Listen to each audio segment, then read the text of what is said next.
while speaking in the Indian Central Assembly, on the colonial government's decision to punish the officers of the Indian National Army, Mr. Jinnah said, "When the time comes, my army in Pakistan shall, without doubt, maintain all loyalty, whatever the liability, and if anyone did not do so, be he a soldier or be he an officer or civilian, he will go the same way as William Joyce and John Amory."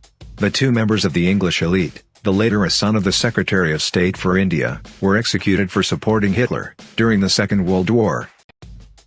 After July 18, 1947, when independence of India and Pakistan was decided by the Westminster Parliament, leadership of the All India Muslim League was unable to foresee the huge migration.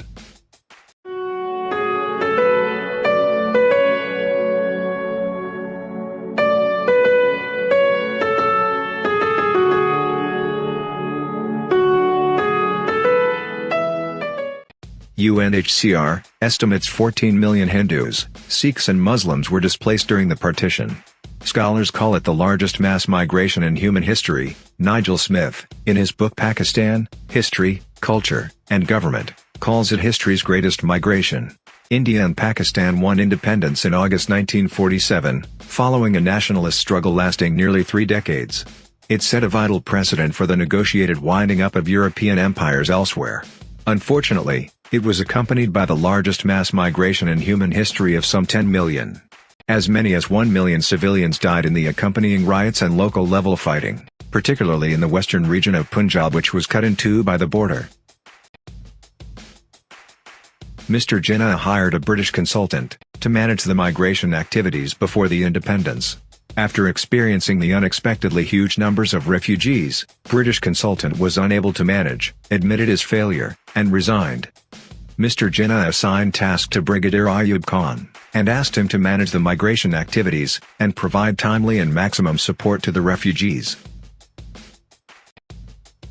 After few days, Mr. Jinnah received complaints about Brigadier Ayub Khan, that he was not performing his duty as required, and he also showed his biased behavior towards refugees. Mr. Jinnah immediately asked Sardar Abdurrahman Nishther to investigate the issue.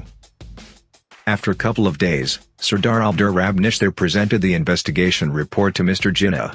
As per report, Ayub Khan never took any interest in rehabilitation of the refugees, instead he has been involved in politics.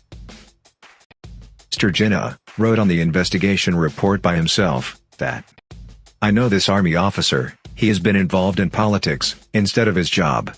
He is now transferred to East Pakistan. He will not be eligible for any kind of command position, till 1 year. Also he will not be allowed to wear any badge, during this period." After few weeks, Mr. Jinnah visited to Dhaka. On arrival, Mr. Jinnah received Guard of Honor. Interestingly, Mr. Jinnah not allowed Ayub Khan to accompany him in the ceremony. Ayub Khan was so embarrassed, seeking help from colleagues. He asked for help to his friend Brigadier Sher Ali Khan Patauti. Brigadier Sher Ali Khan Patauti was in Karachi. He immediately went to Rawalpindi, to meet Army Chief Commander Sir Frank Messervise. Patauti discussed the matter with Chief, and wanted favor from him. Sir Frank Messervise denied his request.